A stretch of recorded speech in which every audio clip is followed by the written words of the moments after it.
काल MPSC प्रिलिमचा paper झाला. तर मला कसं गेलं, तर मी अटेम्प्ट केले 100 प्रश्न अटेम्प्ट केले. सगळेच्या सगळे केले. सुरुवातीला माझा विचार होता, की 95च्या आसपास अटेम्प्ट करेल. परंतु अ, नंतर मग 97 झाले ते अटेम्प्ट आणि मग म्हटलं कशाला सोडायचे तेवढे राहिलेले. सो म्हणजे चान्स घेतले. सायन्सचे प्रश्न होते असे काही, की जे म्हणजे माझं कच्चं आहे सायन्स, तर तिथे सोडायला होता स्कोप. पण मी मारले, तुक्के मारले. सो म्हटलं जे होईन ते होईन. एखादा जरी आला तरी कव्हर होत आहे. सो 1-4 आहे निगेटिव्ह. सो दोन्ही पण बरोबर होते. म्हणजे माझा अनुभव आहे, की जितके सोडवले तरी पण तेवढंच राहतं आणि नाही सोडवले तरी. उलट जर सोडवले आपण तर काही ना काही चान्स राहतो बरोबर यायचा. त्यामुळं मी सोडवले. तर 100 सोडवले. तर माझं असं होतं, की ॲटलीस्ट 70 आले पाहिजे आपल्याला 68-70 प्रश्न. जेणेकरून आपण एक चांगला स्कोर सेफ स्कोरच्या दरम्यान येऊ. तर सध्या म्हणजे मला पेपर कसा वाटला सुरुवातीला मी सोडवला, तर मला गॅरंटीड येणारे असे प्रश्न जे असतात ना, तर ते 45च्या आसपास होते, की ओके हे आपल्याला गॅरंटीड येत आहेत. म्हणजे समजा आर्टिकल आहे, कॅटचं आर्टिकल आहे. सो असं येतं आहे ते आपल्याला. सो असे काही प्रश्न होते. तर त्यामध्ये इतिहासाच्यामध्ये बघितलं तर 7-8 प्रश्न हे सोपे होते. त्यानंतर बाकी 2-3 प्रश्न हे लॉजिकवर सुटत होते.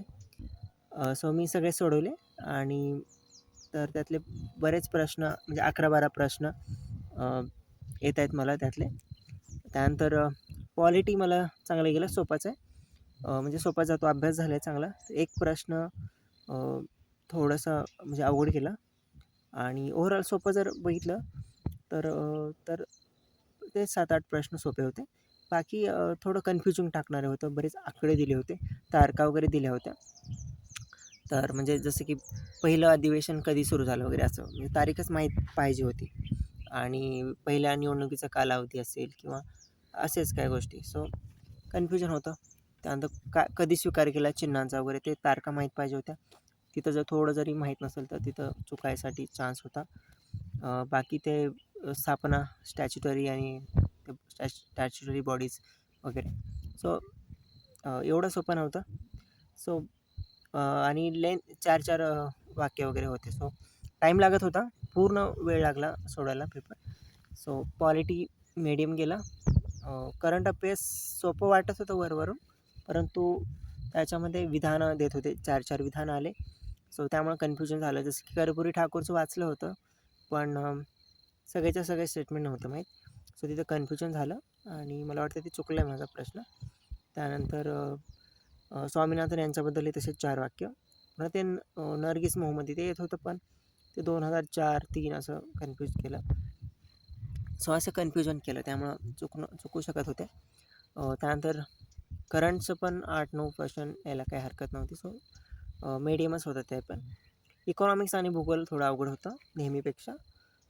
थोडंसं लॉजिकवर सुटणारे क्वेश्चन्स वगैरे होते, परंतु काही फॅक्च्युअल पण होते, जसे की समिती असेल किंवा ते बेटी बचाव बेटी पढाओ ते फॅक्च्युअल होतं. एकदम एक्झॅक्ट तारीख माहितीच पाहिजे होती मला. सो ते तसे चुकण्यासाठी वाव होता तिथे. सो ते टफ होतं. आणि पर्यावरणाचं काय 5 प्रश्न होते. सो 2-3 प्रश्न येऊन जात होते. सो काही विषय नव्हता त्याचा. सो सायन्स टफ होता, त्यात काही विषयच नाही. आणि येस, सो ओव्हरऑल पेपर जर बघितला तर मीडियम टू टफ होता असं मला वाटतं आहे. मी सोडवलेत 100. मला असं वाटतं की माझा स्कोअर अराऊंड म्हणजे सुरुवातीला फर्स्ट इम्प्रेशन म्हणजे अजून आन्सर की नाही आलेली, पण मला असं वाटतं आहे की मला 120च्या आसपास मार्क्स पडायला काही हरकत नाही आहे. पडू शकतात असं मला वाटतं आहे. सो फर्स्ट आन्सर केल्यावर बघूच किती पडतात ते. आणि येस, कट ऑफ असं मला वाटतं की 110च्या आसपास 105 ते 110च्या दरम्यान नेहमीसारखाच राहील असं मला वाटतं आहे. सो बघूया काय होतं.